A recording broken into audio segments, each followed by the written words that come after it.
The political three. So this is the third video that about the political. And if you haven't seen yet the political one and political two, then maybe it's a good idea to check them out first. There will be a link in the description below to that and to the video on the political constitution that we are also addressing here, and over last time we in the political tool we went into this idea about the public friendship, and this leads us now to the, I think, sharpest conception of the political in the 20th century is from the German legal scholar Carl Schmitt, who in an essay in 1927 stated that the political, it is what shall be understood as deriving from the distinction between friend and enemy.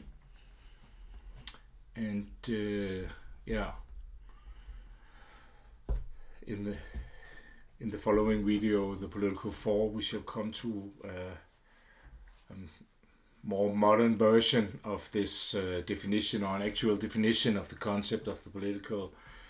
But here, when we are into the substance of what the political is, this captures pretty well what political philosophy has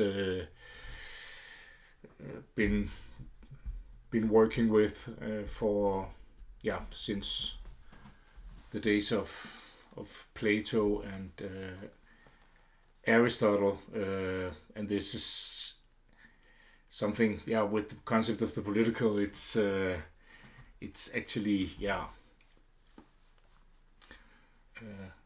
very important concept to know if one wants to make a description of society like we do in, for instance, in the stability report. We want to describe society, and so if we want to get a more objectivized perspective, or objectification of society, we want to know what is the meaning of our basic concept, and here we have the concept of the political, that and it goes back to Aristotle. Carl Schmitt is very much an Aristotelian, and what he says in this essay, there was later a book, and I have it here in a Dutch translation, Het begrip politiek.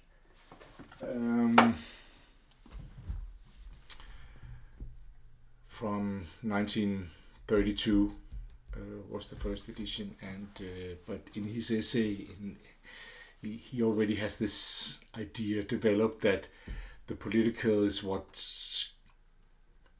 should be understood as deriving from the distinction between friend and enemy. Like, economics is something that should be understood as deriving from the distinction between appropriateness and inappropriateness in terms of the with economics. It's like, it's easy to see, like, does it pay off? What are the costs? What is the benefit? Does it make sense in economic terms? Will derive from that distinction, or in ethics, the distinction is between good and evil. So something is perceived as being better, and something is perceived as being worse in terms of how to judge action. But note also already here in relation to political philosophy that the political is different. Something, it cannot be subsumed into economics, and it cannot be subsumed into ethics. Yeah, the political is something in its own right. Yeah, and this from Aristotle is very clear. Yeah, in chapter 5 of his Politics, he points to this, that for instance that the leader of society, it's good, like he's a pupil of Plato. Yeah, Socrates. It's good if the leader is a man of moral standing and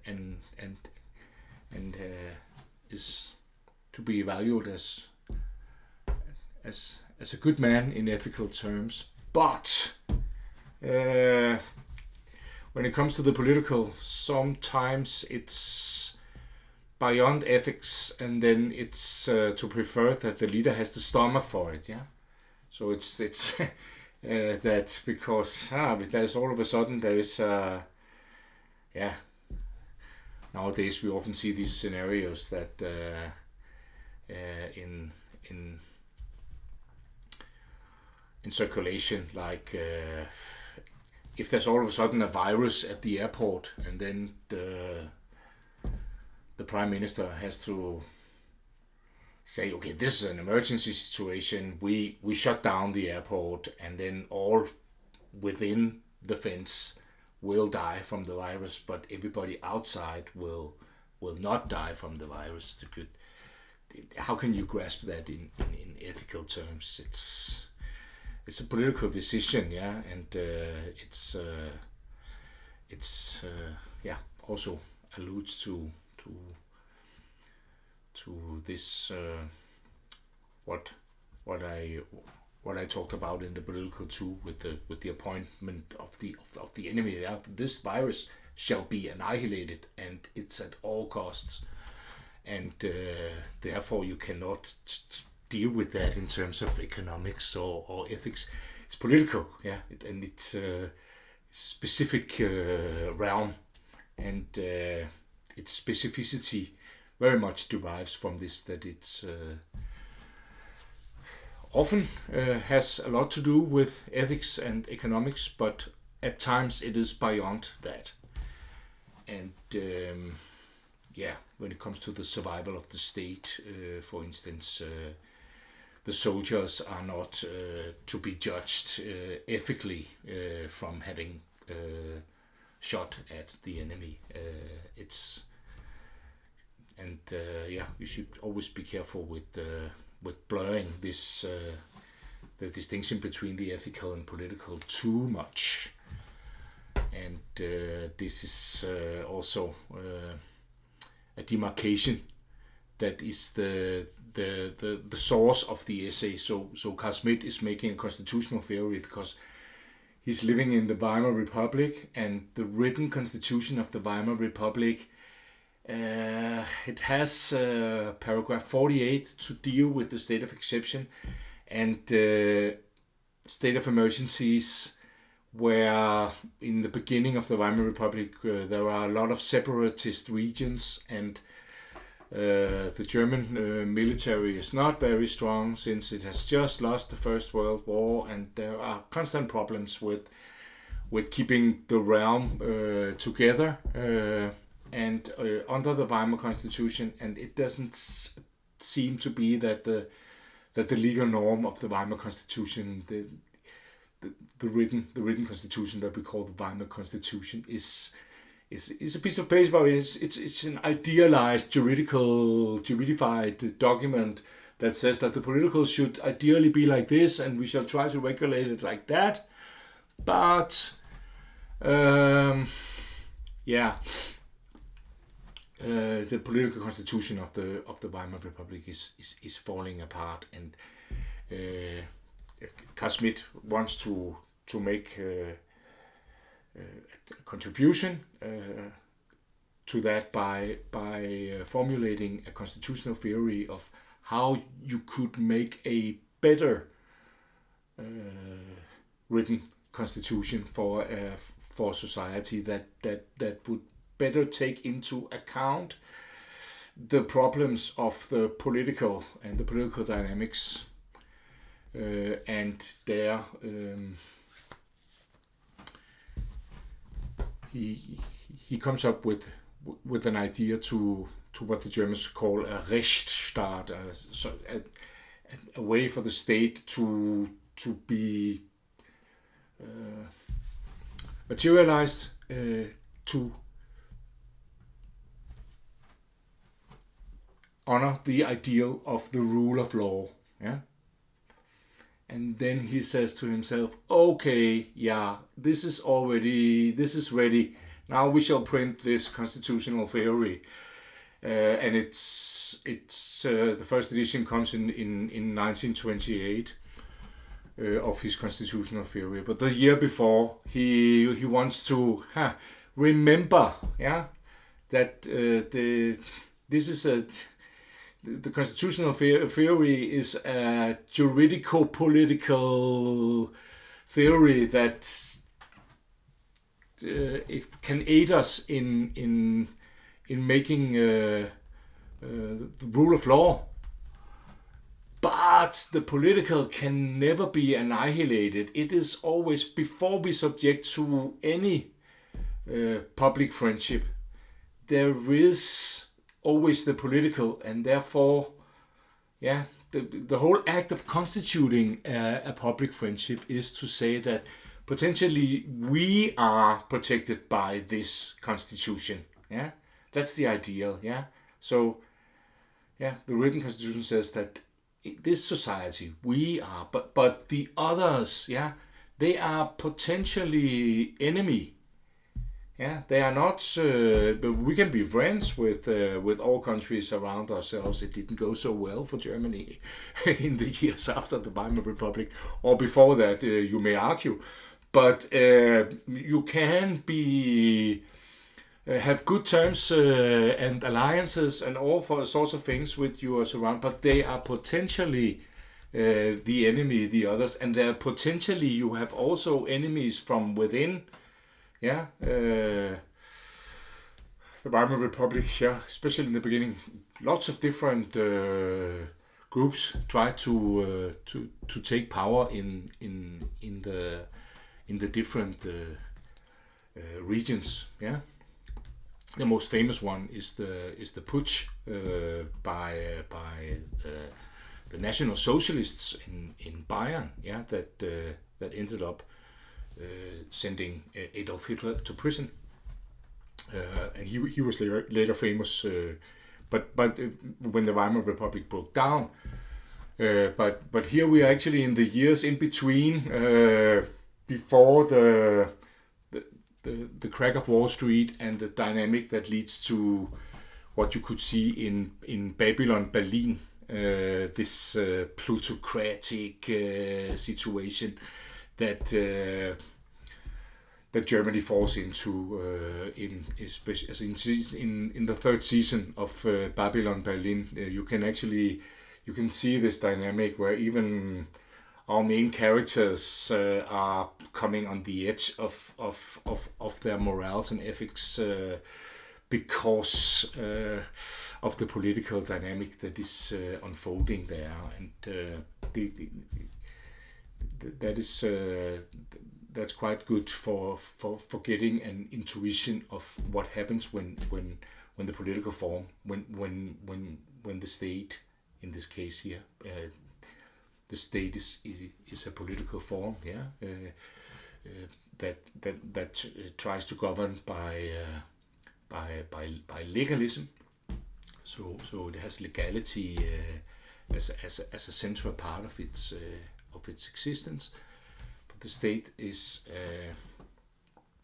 falling apart there, because of that the political constitution is evaporating, and the written constitution of the Weimar Republic is insufficient in regulating and distributing societal norms, and therefore it falls apart, and it leaves society in this almost anarchic condition. Yeah, and you see here I'm invoking a distinction between form, constitution, and condition that is very central to understanding the theory of political order. That you have political form, so just in modern times we think of it like a state, but it can be, there has historically been many different political forms, but yeah, nowadays we most of us live in states, and they have a political constitution, so they have some sort of solution to the cohabitation issue of how to live together. And I make a whole series about these concepts: political form, political constitution, and we have the political condition. Yeah, so the political form and the political condition, these two concepts, they often go together, and the relation between them is the political constitution. So, but what the state shall do is that it shall mend the political condition. So the state has the task of mediating, and by its institutions seeking to regulate the political condition in society. And then when it's unable to that, when it breaks down, like when the Weimar Republic breaks down, then the political form, the state is no longer able to mend the political condition, and it falls apart into this anarchy that eventually leads to also to the rise of the takeover from the National Socialists. But however you tell that story, it's just the distinction between friend and enemy became so popular because it was in political theory, it was provocative, to put it so bluntly, but it was also an eye-opener to begin to understand the dynamics that led to what was perceived as one of the great political disasters of the 20th century. So there was a lot of controversy, and there was a lot of intellectual politicking about that. Also, Carl Schmitt, after the Second World War, he lost his ability to teach, and was confined, what the Germans called Berufsverbot. So he was not allowed to work anymore. But inside political theory, his concepts traveled to the USA with Hans Morgenthau, and became the fundament of the realist tradition in international politics. So they survived, and towards the end of the century, after the Cold War, it became, or towards the end of the Cold War, it became somewhat tolerated that we could talk about the political again. So it's in this way, it's the history of the concept is quite interesting that it was somewhat difficult to invoke the concept of political, especially because of this concrete formulation of the concept that followed the writings of the late Carl Schmitt, who died in 1980s. What I want to appoint is that we are talking about the political as something that is often related to ethics, often related to economics, but is something in its own right. And when we talk about the political in this way, it becomes actually possible to describe the dynamics, even though they are horrific sometimes, these dynamics, especially the breakdown of states.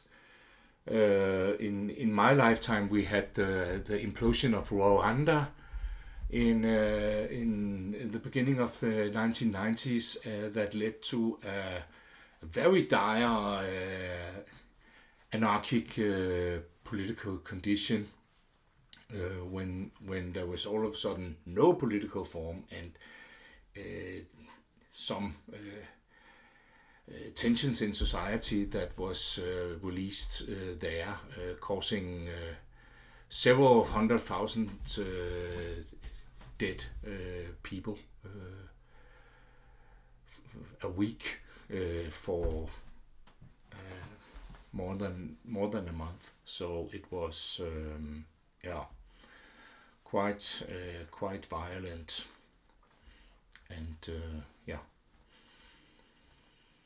the political form must be there to mend the political condition, and therefore the political constitution is very important, because if there is a clarification of the public friendship, if there is a basic norm in society that can regulate cohabitation, then we have we have a good fundament to build on. Yeah.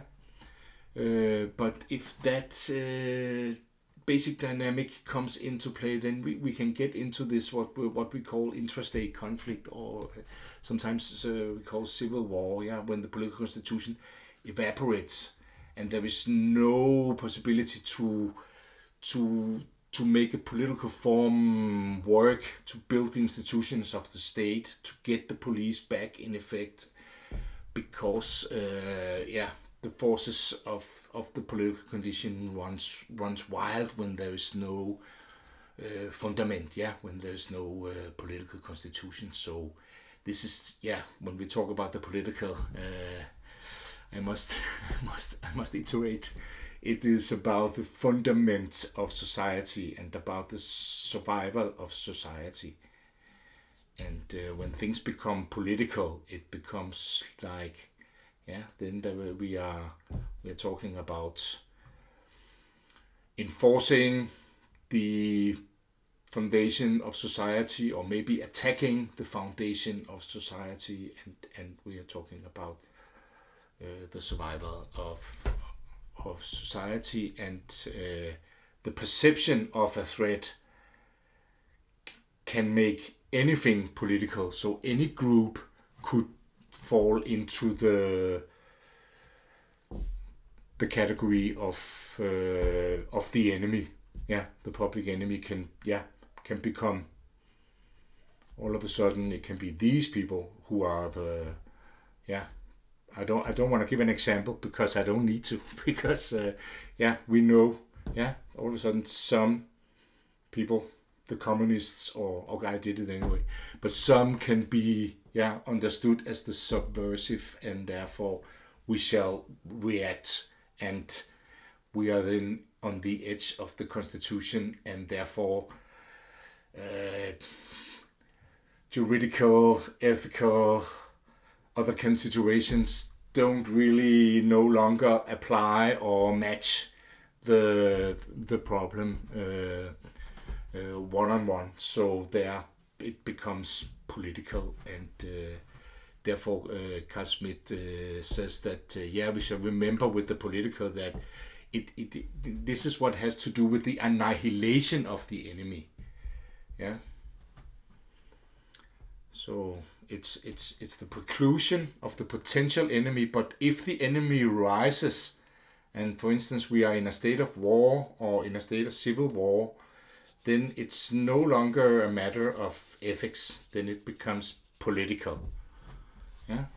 This we shall understand, otherwise we will not be able to make political theory that makes any sense. So that was a little bit about the conceptual history and a little bit of conceptual gymnastics. Before in the next video I will just go about forging a definition. It's good that you've paid attention so far here, it's like when you get deeper into what a concept is about, you get a deeper understanding, and you are much more agile in terms of knowing what it is that you mean when you say something, when you use a word. Yeah, and this is therefore the concept lab is about working with concepts, forging definitions, yes, but basically it's about understanding by calmly coming to terms with what it is about when we use a concept. What do we mean when we say the political? And let's. I think we're about ready to make a definition, and then maybe we can discuss that, and maybe we should alter it. But at least we will have something. We will know what we mean when we say it.